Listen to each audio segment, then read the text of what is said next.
Evangelho segundo Mateus, capítulo 21.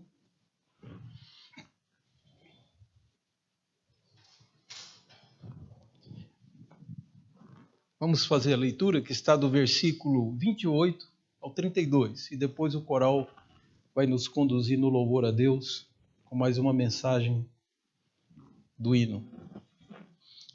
Agora vamos ler o texto. Mateus 21, 28. Diz a palavra de Deus assim: E que vos parece?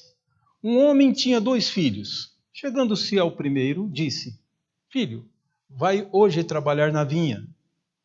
Ele respondeu: Sim, senhor, porém não foi. Dirigindo-se ao segundo, disse-lhe a mesma coisa. Mas este respondeu: Não quero. Depois, arrependido, foi. Qual dos 2 fez a vontade do Pai? Disseram: O segundo. Declarou-lhes Jesus: Em verdade, vos digo que os publicanos e meretrizes vos precedem no reino de Deus. Porque João veio a vós outros no caminho da justiça, e não acreditastes nele.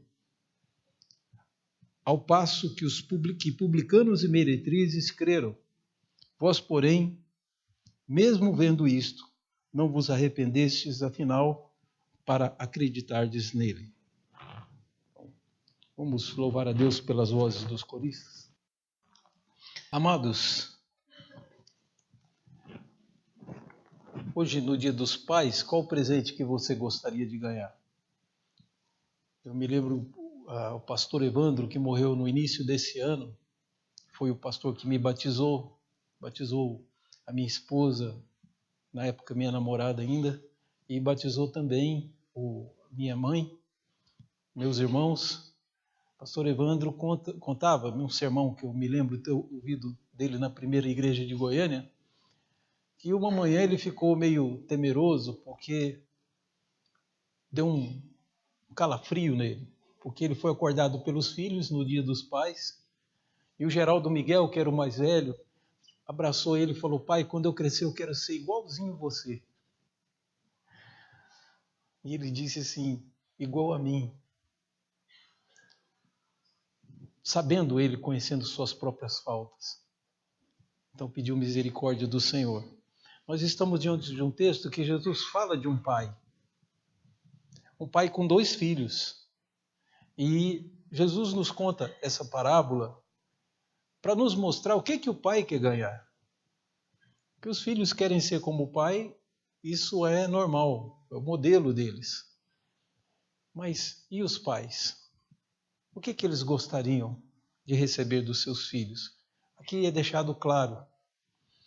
Essa parábola Jesus conta porque ele foi interpelado, Jesus foi questionado. Jesus estava pondo, na verdade, a tentativa não era de aprender alguma coisa, mas era de impedir Jesus de fazer o que o Pai lhe mandou fazer. Jesus foi cercado, enquanto ensinava no templo, não houve nem milagre para dizer que foi alguma coisa assim, mas Jesus estava lá no templo ensinando. E sacerdotes e autoridades, fariseus, cercam Jesus e perguntam para ele: quem te deu autoridade para fazer essas coisas? Com autorização de quem que você faz tudo isso? É daí que a parábola vai surgir, que Jesus vai dar uma explicação, porque a primeira explicação de Jesus foi exatamente sobre a autoridade. Que ele acabou não dando explicação nenhuma, porque foi suficiente para saber que aqueles homens, ele não precisava dar satisfação para aqueles homens.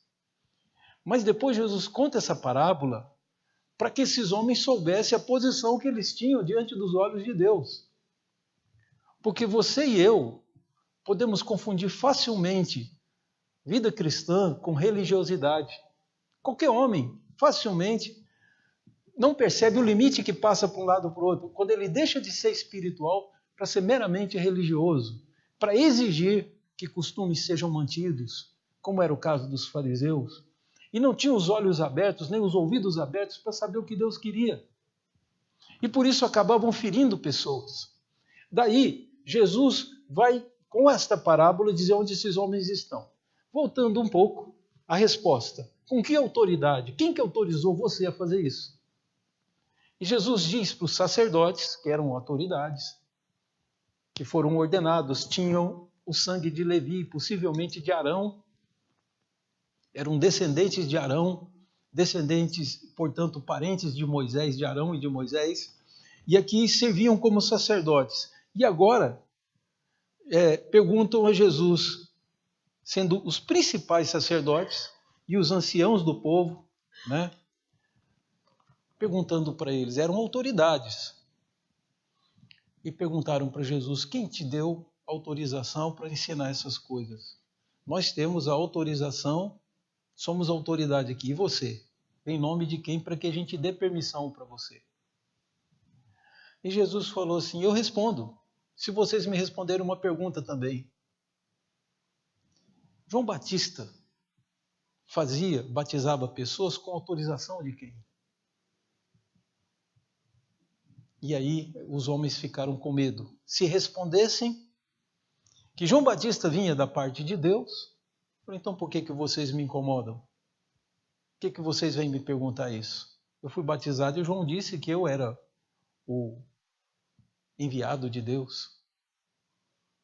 João disse claramente que Jesus era o cordeiro que tirava o pecado do mundo. Então, morreria ali a questão. Se eles dissessem que João Batista fazia por sua própria conta e que Deus não chamou João para ser profeta, eles teriam um problema diplomático ali. Porque a multidão podia até partir contra eles, porque a multidão respeitava João como profeta. E eles é que ficariam desacreditados se disserem, João vem da parte dele mesmo. Ninguém autorizou João a pregar. E aí, nesse impasse, eles disseram para Jesus, não podemos responder, nós não sabemos. Jesus disse, nem eu vou responder a vocês com que autoridade eu faço isso tudo. Mas o que vos parece? O que vocês pensam? O que parece a vocês? Deem a sua opinião. Um homem tinha 2 filhos. É aí que Jesus começa a parábola, em que ele vai fazer uma classificação dos religiosos e dos sem religião. Que evidentemente todos foram criados por Deus. No universo menor, isso pode ser observado no universo judaico, em que haviam aqueles que frequentavam a sinagoga, que cantavam hinos a Deus, que obedeciam à lei, estudavam a lei com profundidade. A sinagoga judaica parece-se muito com as igrejas presbiterianas no seu costume. Por quê? Eles, na quarta-feira, se não me engano, era o dia da semana que a maior parte das sinagogas ficava aberta para que as pessoas fossem estudar a palavra de Deus. E aí, quando chegava no sábado, se reunia a grande multidão, comunidade. Então, iam poucas pessoas na quarta, mas os mais comprometidos iam na quarta estudar, no meio de semana, e no fim de semana, no sábado, que era o dia em que eles tinham a folga do trabalho, eles se reuniam na sinagoga para aprender. Cantavam um salmo e tinham leituras da palavra de Deus. Quando tinha um mestre entre eles, como de vez em quando Jesus usou esse papel, e Paulo usou muito isso para evangelizar, quando tinha um mestre entre eles, não só era lida a palavra, como esse homem explicava a palavra. E é interessante que é diferente de nós. Aqui o pregador prega de pé. Lá, se o homem que fez a leitura se sentasse na cadeira, todos se sentavam e ouviam a pregação dele sentado. É por isso que Jesus disse que na cadeira de Moisés se assentam os fariseus. Mateus 23, 2 capítulos à frente.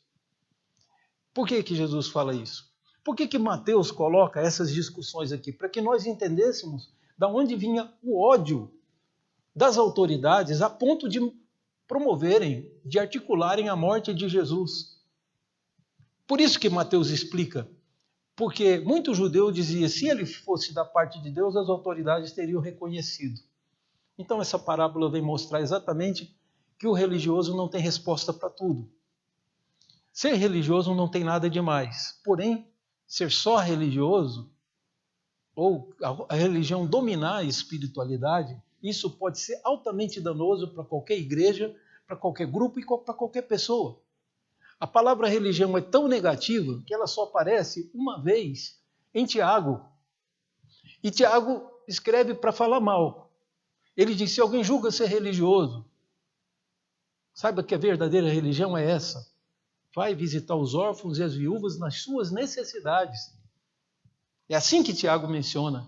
Porque diz, o homem que escuta a palavra e se retira sem praticar é alguém que olha para o espelho e depois esquece do próprio rosto. Você vai ver isso no início de Tiago, que é praticamente a única vez que a palavra religião vai aparecer no Novo Testamento. Ela não é muito bem vista pelos cristãos, porque haviam várias religiões no mundo. O judaísmo não podia ser classificado como mais uma religião, porque a religião é projeção do coração humano. Como disse Albert Schweitzer, falou com muita propriedade. Albert Schweitzer foi um missionário na África, um pastor que ganhou o Prêmio Nobel da Paz. Então não é qualquer coisa.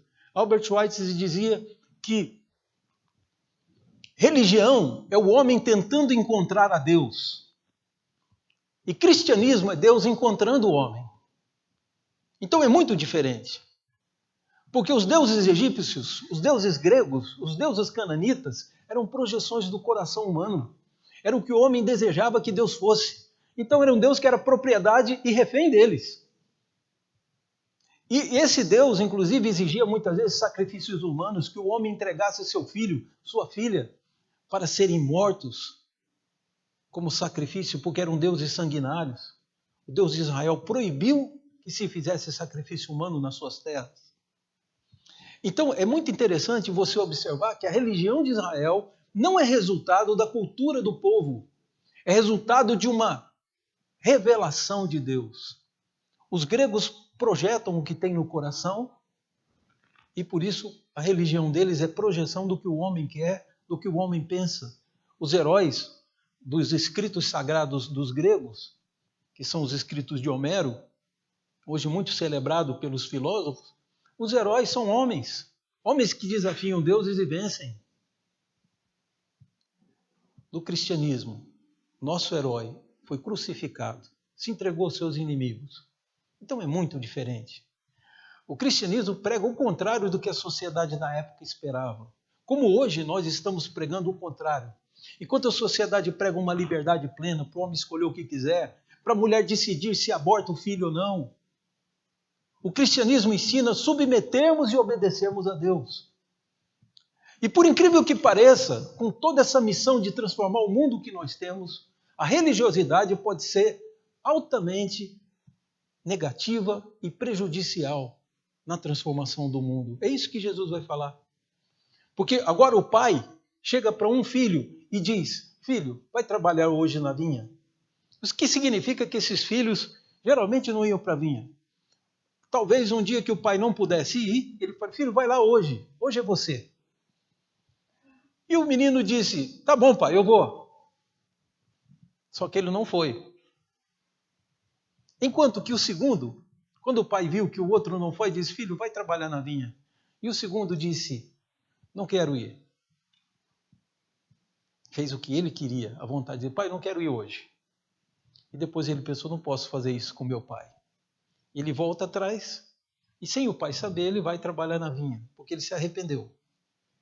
E aí Jesus pergunta, qual dos dois fez a vontade do pai? O que parece a vocês? E quem foi interpelá-lo, teve aí uma resposta que no parágrafo anterior não teve. Com que autoridade vocês fazem? Falou, e agora Jesus vai dar para eles uma posição deles no reino de Deus, porque eles achavam que eles estavam pertinho. Nós podemos dar instrução que salvem pessoas, que pode inclusive levar o homem para o céu. Nós conhecemos as Escrituras, somos íntimos de Deus. E Jesus fala exatamente o contrário. Qual dos dois? E eles disseram, o segundo. E aí Jesus aplica a parábola. Então a primeira coisa que nós vamos entender do que Jesus diz é que palavras humanas não constroem nada. Jesus disse que um homem que tem uma fé do tamanho de um grão de mostarda vai dizer para a montanha, sai daqui e lança-te no mar. Eu quero te perguntar, de quem é o poder para tirar a montanha e lançar no mar? É de Deus ou é do homem? Então esse homem é meramente um profeta. O homem que fizer uma montanha sair do lugar e ir para outro, não tem poder para fazer isso. É Deus honrando a palavra daquele homem que ele mesmo escolheu para que dissesse essas palavras. Então não há poder nas nossas palavras. Imagina você chegar num lugar e dizer para os tijolos, juntem-se. Falar para a areia, para o cimento, fazerem a massa, tudo com palavras. A gente faz alguma coisa com isso? Se você não puser sua mão na obra ou não pagar alguém para fazer, a sua casa não sai. Concorda comigo, irmãos? É isso mesmo, não é? As únicas palavras que podem operar mudanças é de Deus. Deus fez esse mundo com a palavra dele. Deus disse, haja luz e houve luz. Haja separação entre as águas. Foi tudo falando. E tudo aconteceu porque Deus é Deus. Eu sou homem. Minhas palavras não substituirão as obras que eu tenho que praticar. Mas como que eu chego a essas obras? Aí é que Jesus nos explica. Sabe o que o Pai quer? Arrependimento. Tanto dos religiosos, quanto dos não religiosos. Os não religiosos são representados aqui pela pior classe que o fariseu considerava, os publicanos e as meretrizes. Bom, explicando, publicano eram pessoas que arrumavam um emprego com o Império Romano de cobrar impostos das pessoas. Em Israel, o imposto era pago por cabeça. E vocês sabem que o semita costumava ter muito filho. Então, um homem que tinha 8 filhos em casa, ele pagava 8 vezes mais do que um outro que tivesse 4. Ou tivesse 1, né? Então, ele pagava 8 vezes mais. Quem tinha 4 pagava 4 vezes mais. E por aí vai. Porque o imposto era per capita. Era por cabeça. Então, Mateus, que você conhece, que escreveu esse evangelho, era um publicano. Zaqueu, que você conhece, aquele de baixa estatura, que subiu na árvore e tal, Zaqueu era publicano. Pois saibam, irmãos, o publicano era proibido de entrar na sinagoga. Seria mais ou menos, se ele quisesse assistir o culto, ele assistir lá do lado de fora, ouvindo o que é dito aqui. Ele não pode entrar no templo. Nós chamamos de templo. O hebreu chamava de sinagoga. Não era a morada de Deus, porque isso veio dos pagãos. Sinagoga era um lugar de reunir. Daí que vem a palavra grega sim, que você vê em sinfonia, simetria. Sim quer dizer com. E agô é guiar. Então, você guia junto, significa reunir. Era a palavra grega usada. Então, sinagoga vem do verbo sinagô, que quer dizer reunir. Era um lugar de reunião. Não era a casa de Deus, mas se estudava a palavra de Deus lá. Mas nem para isso, mesmo não sendo um lugar santo, um lugar comum, onde estamos reunidos, os publicanos não podem entrar. Eles tinham que, quando muito, se quisessem aprender a palavra, ouvir de fora. Isso quando não fechavam as portas para ele. Os irmãos notaram como que era difícil a vida de um publicano? Eles eram considerados traidores do seu povo, porque arrecadavam impostos do povo e era mandado para César.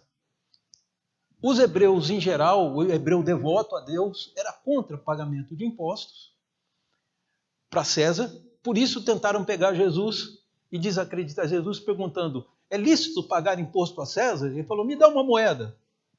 Deram uma moeda para ele e Jesus falou assim, de quem é o rosto que está esculpido aqui? No verso da moeda. Eles disseram, de César. Então, dá a César o que é de César. Vocês estão usando o dinheiro deles, andando nas estradas deles, tendo a proteção da polícia deles e não querem pagar por isso.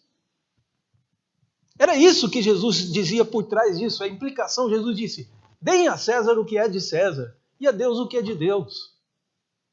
Ele não falou para dar e nem para não dar, mas disse, se vocês não querem dar, então parem de usufruir.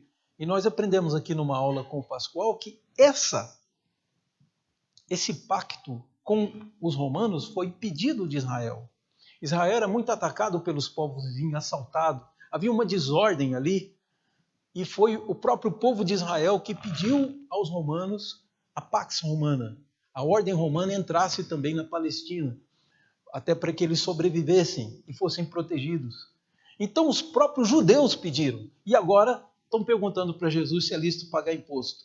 Agora eles não deixam entrar na sinagoga como um impuro, um não religioso. Então esses homens, Mateus, esses Zaqueu e tantos outros, não poderiam nem ouvir a palavra. E é por isso que eles amavam tanto Jesus. Jesus sentava-se com eles à mesa, comia com eles e ainda mais, falava do reino de Deus para eles.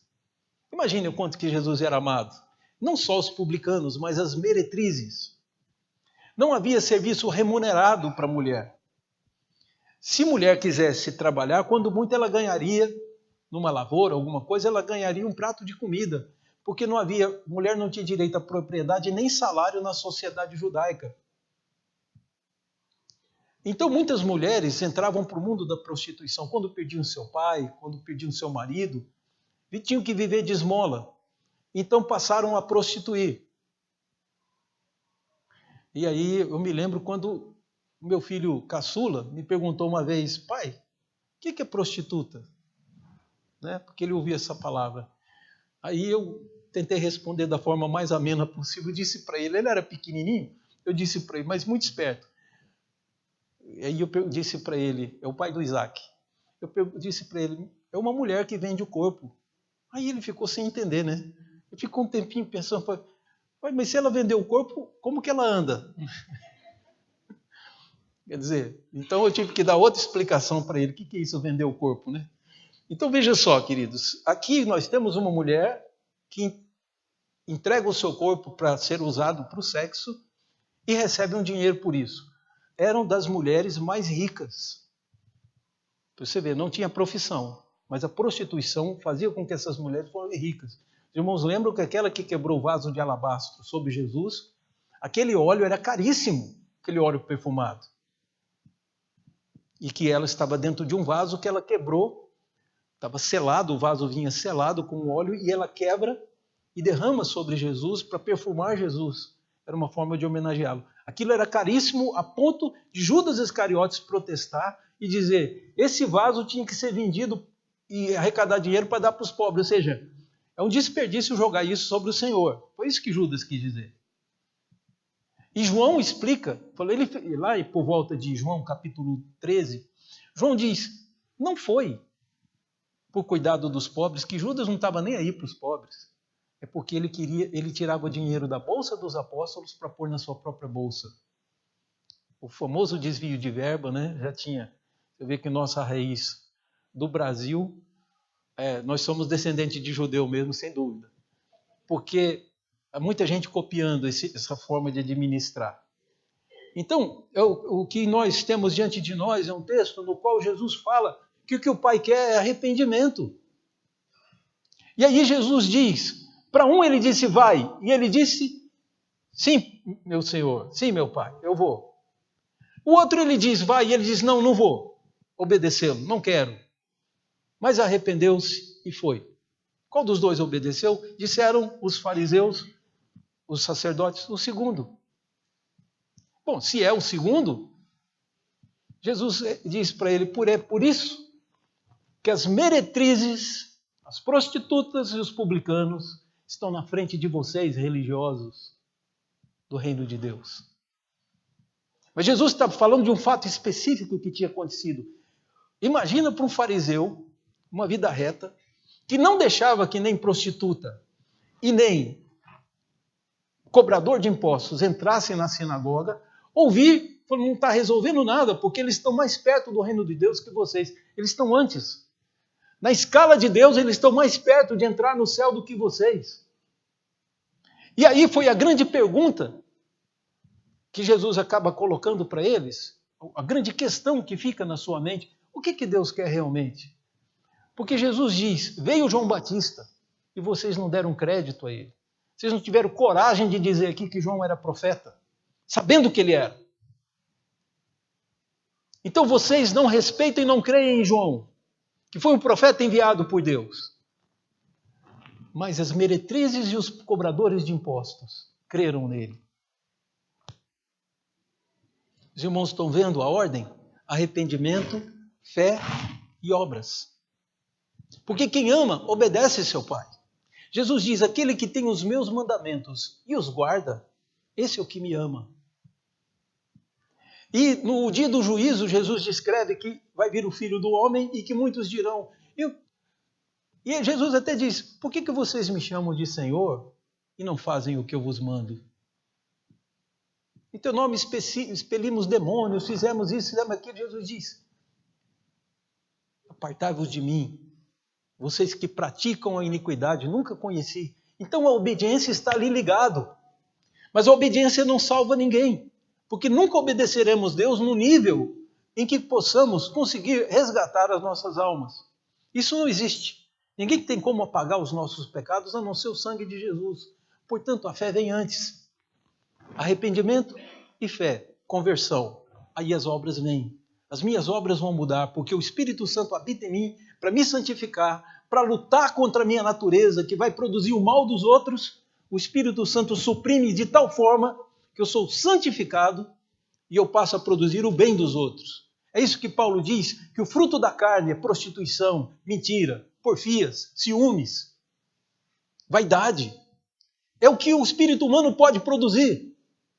Mas o Espírito Santo, o fruto dele é amor, alegria, paz, longanimidade. Porque Paulo diz um pouco antes, Deus nos deu o Espírito Santo para lutar contra a nossa natureza, que ele chama de nossa carne, para que não façamos o que porventura seja do nosso querer. Eu, como homem, tenho que reconhecer que o meu querer, o meu desejo é funesto, é destruidor, é um câncer. O problema da nossa sociedade é que todo mundo está sendo ensinado a fazer o que quer, a não ter regras. E esse é o grande problema. Quem viveu há 20, 30, 40 anos atrás sabe que uma sociedade que obedecia a regras era muito melhor do que essa que nós fizemos. Muito melhor mesmo. Muito mais respeitosa. Tinha muito mais consideração. Havia muito mais ajuda à multa. Hoje existe muito discurso. Eu faço o que Deus quer. Eu vi um e-mail que alguém mandou, de um ateu, mandou dizendo para nós cristãos, fala assim, fiquem tranquilos, nós ateus somos caridosos, a gente ajuda os outros e tal, muito mais do que se fôssemos de uma igreja. E eu fiquei pensando, ajudam como? Eu nunca ouvi falar disso. Que grande contribuição é essa que eles estão dando? Eu sei que o cristão verdadeiro, ele aprende isso. Que ele tem que amar o próximo, tem que amar o estranho, tem que amar até o inimigo dele.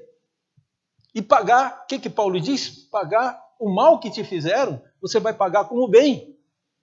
Tem alguma religião no mundo que ensina isso? Se alguém te bater na sua face e dar outra, é só Jesus que ensina isso. E é exatamente por essa razão que nós temos que entender que o mundo está em transformação e somos altamente perigosos para o projeto do mundo. Por isso que tentam nos destruir, nos desacreditar, como fizeram com Jesus. Mas não há como impedir a obra de Deus na terra. E é nesse sentido, filho que obedece é aquele que faz, mas fez porque se arrependeu. Então é isso que Jesus está dizendo. Veio João Batista, porque todos, religiosos e não religiosos, frequentadores de sinagoga e pessoas que não podiam entrar na sinagoga, todos eles eram filhos desobedientes. Só que uns, com palavras, tentavam substituir. Outros sabiam que não tinham palavras, que as obras deles falavam tão alto que eles não tinham como recorrer. Não havia salvação para eles, até que Jesus surgiu. Jesus foi rejeitado na sinagoga. Olha, a maior demonstração para mim disso é quando o Senhor Jesus vai em Nazaré, cidade dele. Vai pregar na sinagoga da cidade dele. Lê um texto de Isaías, lindíssimo, Isaías 61 diz: o Espírito de Deus está sobre mim, porque o Senhor me ungiu a pregar boas novas aos quebrantados, a levantar os decaídos, etc. Depois que Jesus lê aquele texto, ele diz: hoje se cumpriu essa profecia. Ou seja, esse ungido que Isaías falou está aqui agora, sou eu. O povo da sinagoga juntou, carregou Jesus para jogá-lo de um precipício, porque era assim que se apedrejava um herege. Qualquer pessoa que fosse apedrejada, de um lugar não muito alto, era jogada do precipício.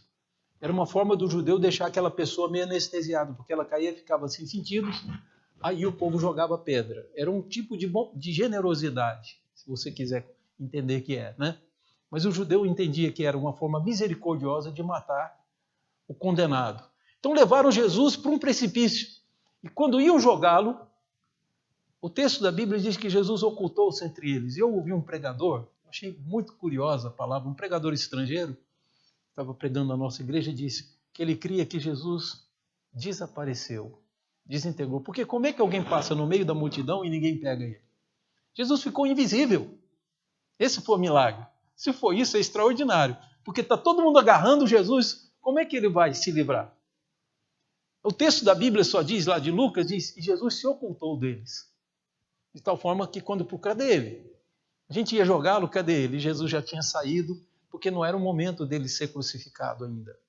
Mas percebam bem que essa é o que a Bíblia sempre nos diz, que quando a salvação nos chega, dentro de uma sinagoga, tentam expulsar Jesus dela. Não se assustem de tentarem expulsar o Jesus das igrejas de hoje. Porque Jesus discorda de muita coisa que está sendo feita por aí. Talvez, e eu tenho que ter a autocrítica e dizer, talvez discorde de muita coisa que fazemos aqui. O parâmetro é as Escrituras. Eu tenho que seguir as Escrituras. Eu tenho que entender que a igreja é do Senhor Jesus. E quando eu começo a fazer a igreja minha, eu estou tomando da mão dele. E daí lá em Apocalipse ele diz que está à porta e bate. Uma igreja deixou Jesus do lado de fora, trancado. Porque ele disse, se alguém abrir a porta, entrarei e cearei com ele. Mas ele está falando para uma igreja. Então percebam bem que todo chamado de arrependimento, Jesus está sendo muito bondoso com esses homens e diz, vocês acham que vocês já estão no céu? Pois as prostitutas e os publicanos estão um passo à frente de vocês. Estão bem na frente. Deus considera mais eles do que você, porque eles se arrependeram e mudaram de vida. E vocês acham que com suas palavras estão satisfazendo a Deus e não abrem lugar para o arrependimento. São essas as palavras. Eu queria encerrar, queridos, dizendo uma coisa para os irmãos pensarem dentro dessa parábola, aproveitando a parábola de Jesus. De quem é essa vinha? Você vai dizer que é do pai. Bom, o pai pode administrar. Mas um pai amoroso está guardando a vinha para entregar para os seus filhos, não é? Por que a gente lida com a igreja e com Deus como se fossem coisas fora da nossa vida? Estudar a palavra de Deus, isso não tem a ver comigo. Isso é um ato religioso. Veja só.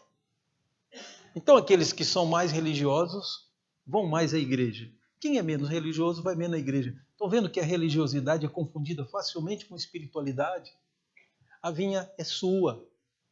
Essa obra de salvar o mundo é sua. Deus não é homem. Portanto, Deus está sendo misericordioso e gracioso de salvar homens. Porque nós devíamos abraçar a obra de salvação do homem e de transformação do nosso mundo. Quando os ensinos de Jesus se espalham, queridos, a sociedade que a gente forma é inacreditavelmente melhor. Estou falando porque eu conheço, ouvi falar e tenho ouvido o que é um país, um povo que teme ao Senhor. Está no Salmo, né? Feliz o povo que tem o Deus, cujo o Deus é o Senhor. Então, nós no Brasil ainda não experimentamos isso. Mas há vários exemplos de países que se firmaram, seu início foi nas Escrituras Sagradas, e por isso hoje são países muito melhores de se morar, onde se respeita muito mais pessoas. Aqui no Brasil, sinceramente, eu vejo muita gente falando de direitos humanos como uma desculpa para assumir poder e para massacrar o próprio ser humano. Não vejo nos seus gestos, só nas suas palavras, mas nos seus gestos eu não vejo nada que possa dizer que realmente eles se preocupam com os homens. Se alguém se preocupa com o homem, vamos lembrar que essa obra é nossa e que é grandemente transformadora. Vamos falar disso com outras pessoas e nunca entender que o que acontece na igreja é um outro ambiente, é um outro lugar. Isso é religiosidade. Quando você se lembra que igreja é você, então aí você entende. Hoje é dia dos pais. Há um pai tão bondoso que deu o único filho que era gerado por ele. Ele só tinha um filho e esse filho morreu para que você tivesse vida eterna. Para que você pudesse ser adotado como filho dele e compartilhasse da herança de Jesus porque na casa dele tem muitos compartimentos, muitas moradas. Então fique atento a isso. Deus não tinha obrigação nenhuma com você. Ele tinha o seu filho e ele o satisfazia o suficiente para ele não precisar de mais ninguém. Mas ele, sendo rico em misericórdia, por causa do grande amor com que nos amou, antes da fundação do mundo, enviou Jesus, que sofreu tamanha oposição dos homens a ponto de receber morte de cruz. E hoje é essa morte de Cristo que te salva. De quem é a vinha? Para quem que o Pai está guardando? Para nós mesmos. Então dê ao Pai aquilo que Ele quer. Arrependa-se. Examine-se todos os dias para saber o que eu estou fazendo de errado, o que eu penso errado. Eu tenho tratado os meus irmãos de forma errada, eu tenho tratado minha esposa, meu filho, meu marido, de uma forma diferente do que Deus quer. É isso. Arrepender-se. Essa palavra usada aqui no grego para arrependimento, ela tem muito mais a ver com sentimento do que a outra que João Batista dizia. Arrependei-vos. Era muito converter a sua mente. Esse aqui tem a ver com o coração, com sentimentos. O filho se arrependeu. E também as prostitutas, os publicanos. Então a salvação é acessível a qualquer homem, não importa o grau de pecado que o pior traficante, o pior homicida pode encontrar salvação se buscar o Senhor. Como disse o cântico, buscar-me-eis, me achareis se buscardes de todo o coração. O que eu tenho a dizer àqueles que não são da igreja? Arrependam-se e venham para o Senhor Jesus. E para aqueles que são da igreja? Arrependam-se. Andem debaixo das palavras do Senhor Jesus. Todos precisamos de nos arrepender, que só há um bom entre nós. E nós matamos ele. Jesus. Nós homens, né? Então, queridos, diante disso, faça uma oração agora de arrependimento ao Senhor. Vou convidar que você faça uma oração pessoal e, enquanto isso, o coral nos dirigirá em mais um hino.